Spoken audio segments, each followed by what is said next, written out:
Thank you. It's good to be here. How does it feel? This is the first time I've been back in like a live setting in 2 years. So how does it feel walking in the door today to get started? It feels weird. It feels weird to be in a different country. You know, it's something I normally do quite a lot, and it's been a couple of years, so it's been strange. And just seeing all the people here, it's kind of exciting. Well, and you've been in the industry a long time. You know a lot of people. You and I have had beers a couple times over the last year, and I want to start off by having you tell us the story of how you got into mobile gaming, because I think it's unique, and it's one of my favorite stories. Yeah, it probably is unique. So before I made games, for almost 2 decades, I made motocross racing magazines. That's what I did. And I was always kind of watching for interesting opportunities, and one time a Google alert came across my desk for this PC game called Mad Skills Motocross. And I got a hold of it, sold the guy some advertising. You know, thought it was kind of cool, but didn't pay much attention to it. And then one day, my son, who at the time was, I guess he would have been 5 or 6, wanted to play a computer game. Yeah.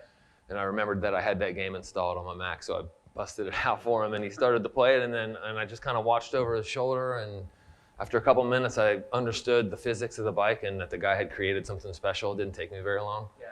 But I felt like it was on the wrong platform. It could do so much more on mobile. And I just reached out to this random dude in Sweden and was like, hey, man, have you ever thought about making this game, taking this game to a mobile platform? It feels like it could do a lot more than what you're doing on PC. And he said he's thought about it, but he wasn't sure how to make it work, Tobias. And I thought I did know how to make it work. You know, I was in that industry and I knew a lot of people. So we kind of put a deal together, and you know, it worked out. Mad Skills Motocross rolled out in 2011 on mobile games, and we've been doing it ever since. 2 years ago? Yeah. Man, that is crazy. Yeah, you know. And you mentioned the physics of the game Yeah. is kind of what caught you. So 10 years running, and there's still IP has a lot of weight. Yeah. Is that what did it? Like, is that the real kind of catchy thing? Yeah. about the game? Yeah. The physics are, you know, I'm biased, I guess, but the physics are incredible. Yeah. You know, they just take this element of riding a motorcycle, and I'm a motorcycle rider, and you're a motorcycle rider too. So, you know, if you ride a motorcycle, you know what it feels like, and I knew what it looked like too. So, when I started playing it, I felt the weight of the bike, I felt the torque of the bike. I knew that they had done something, but I thought it was so interesting that he kind of put that in an arcade environment. Like there was this element of realism, but it's a full-on side-scrolling Excite bike on steroids type of thing. People always say, you know. Oh man, that takes me back. To Yeah. the bike, Yeah, so it was, I don't know, man. I just knew. And to be going for 10 years, it's pretty amazing. I think the fan base is really, really loyal, because we're on like Mad Skills Motocross 3. It's out now. Yeah, launched in May. Yeah, it launched in May, Yep. Which had a hilarious trailer that released for that. But what can you tell us about like building the third version of a game? How do you make sure it's better than the last? Like, do you have any tips for studios that want to kind of stretch the life of an IP? How do you make something better than it was before? Well, I'll say what we did and how I was thinking about it, and if it benefits somebody, I don't know if I would say I would give them tips, because we have a really unique scenario, but, you know, I've had ideas about what Mad Skills Motocross could be for a long time, and Mad Skills 1 and 2 started to approach that, but they didn't quite get there. In this third one, we just kind of said, we're going to do all the things that we've always wanted to do. We're going to introduce a league play, like true league play into the game. I think it'll be one of the most competitive forms of racing in mobile gaming. So many different elements and modes and features that we wanted to do for a long time. This time we just said, we're going to start this thing, and it's a beginning point, and we're going to see how far we can take it. And you know, we're the better part of a year into it at this point, and it's working out well. We've got massive updates coming out, and we're just going way farther. We're way more ambitious with this game than we've been with any other game before. So I would just say, like, lean into the ambition. You know, by the time you get to the third one, it's time to, you know, what am I going to do? Wait for the fourth game to come out to like do what I really want to do with this game? No, so we're making it happen this time. I love it. And since you've got sort of this real world fan base of riders, like, how do you engage them in the app, out of the app? Or is there anything cool you guys are doing to promote? Yeah, I mean, really from the beginning, we made the mobile version of the game with motocross racers on our team. You know, a lot of those guys were my friends, the people I'd worked with for a really long time. So my whole take on it was, if we make a game that the core loves, as long as we're not doing that at the expense of playability to everybody else, then it's going to be a win. Yeah. So we've had motocross racers on our beta team for Mad Skills Motocross from the beginning. We've had BMX racers I didn't know that. on our team. Cool.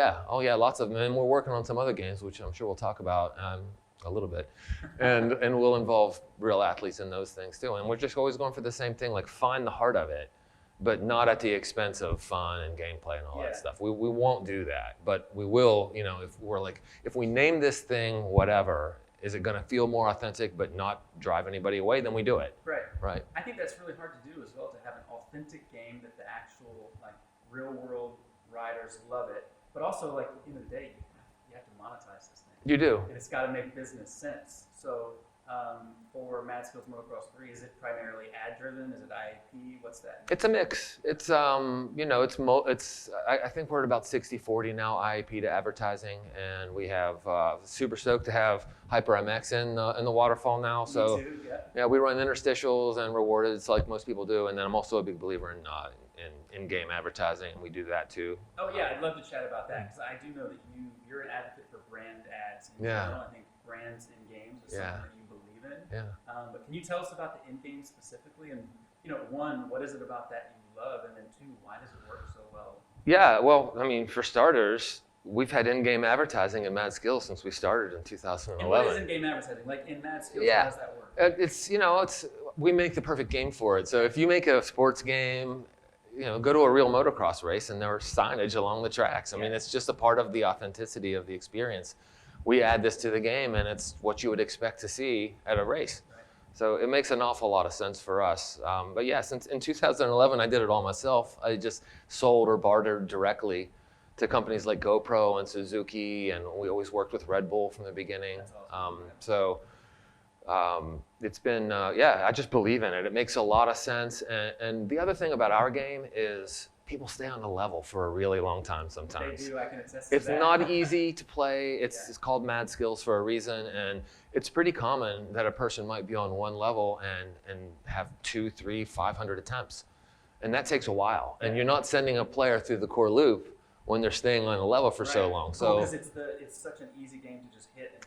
and I don't want to break that. that rhythm by throwing up an interstitial ad in the middle of gameplay when people are trying to get that perfect line and fine tune it. Trying to get 30 seconds. Exactly, faster, or a 3/10 of a three, second or faster. or even less. Yeah. It's such precision, right? So I just don't want to break that. So, but for a long time I was like, this is the way to monetize this. I just don't know. I'm not going to run a sales team and go out and do all the direct sales myself. That's I don't tough. want to do that. Yeah. We know that's hard. Well, I to did do. it in the magazine. We did it in the magazine Yeah. business. I know all about that. And So you started by focusing solely on brands that are in the motocross world. Yeah. Right? But ideally, I think over time you're going to want to expand that. You're going to want to have additional brands. very much so. Yeah. I mean, and outside brands come into major motorsports all the time, so that's also authentic.